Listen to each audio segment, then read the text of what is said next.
That's it. Now we're talking about reestablishing trust with the world. No small task.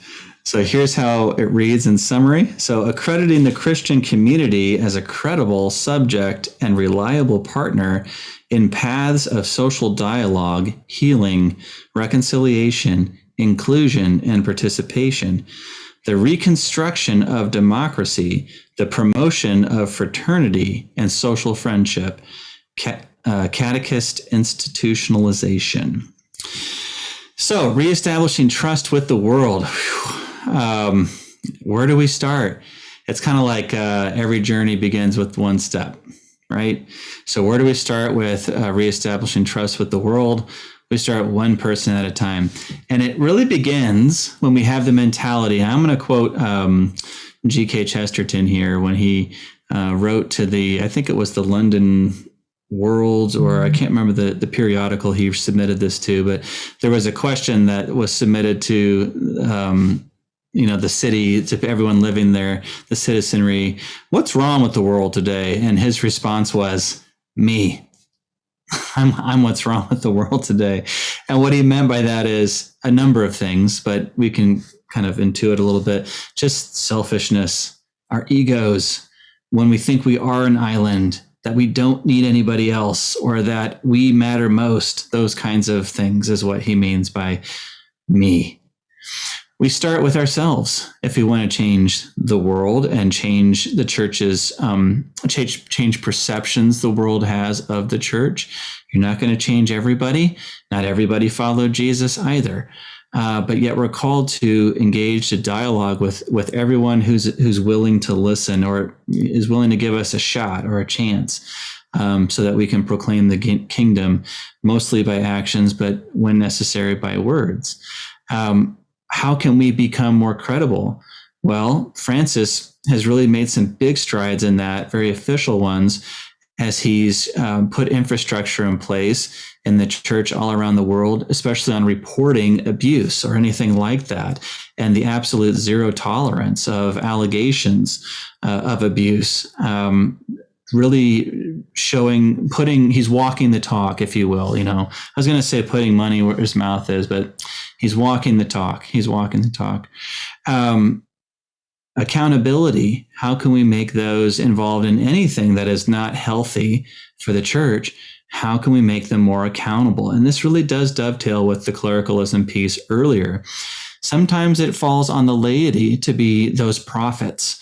And prophets aren't always liked. And Jesus makes a very stark point when he says, you murdered most of the prophets. You treated them very dishonorably.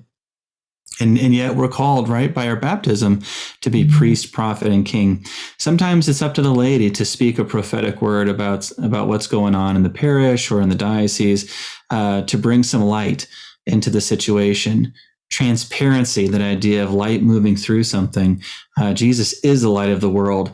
Anywhere there's a structure in the church where that light is obfuscated, it's blocked, or it's eclipsed, that really needs to be assessed and probably removed, because that light needs to shine as brightly and as clearly and as completely as it can. So, other than these systematic reforms or structural reforms, what can we do to prepare ourselves for 2023 and going forward? Well, in catechesis, I think I just touched on it. How can we be more transparent? And not only transparent about, our love of God and the faith we have, but also transparent in a very age-appropriate way. I can't say that enough, but also transparent about the questions we have about our faith, the struggles we might have with our faith, again, in an age-appropriate way. I know when I speak to my children, and they're of different ages, I have 6 of them, to different degrees, I let them know that when it comes to my faith, not everything is black and white or clear-cut or easy, for sure. I remember a conversation I had with my 13-year-old who didn't want to go to Mass. Why? Because Mass is too early.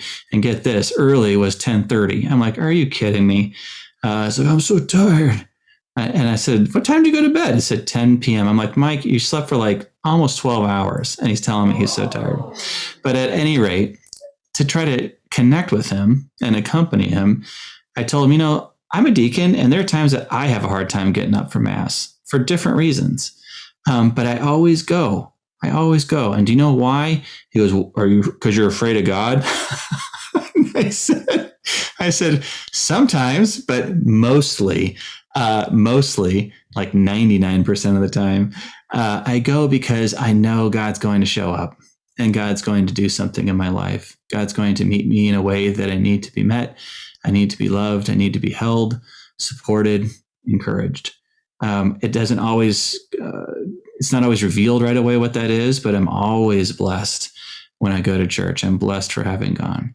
So that's really honest. That's very transparent. And when we share transparently, again, in age appropriate ways, when we share transparently about our journey of faith, it validates the truth of what we're saying. It validates the credibility of the witness we give. Think about the saints. One of the first saints that I heard of was Padre Pio. And we all know about Padre Pio and the stigmata. I read about all that. I'm like, oh my Lord, do I want to be a saint? Is this what happens to everybody? That was a kind of a big, scary kind of turnoff for me. I was a teenager at the time. Oh, if you get close to God, you're going to have holes in your hands? This sounds terrible. Sometimes the saints seem so removed, so up on pedestals, so holy, just totally beyond us. It's wonderful when we really dig into the lives of the saints. So many of them, even in the midst of their sanctity, they show their humanity. They show their struggles. And it's what verifies and validates the gift of God and the grace of God working in them. So transparency is something we can practice now as catechists to shine that light through our lives so that it'll impact and illuminate others.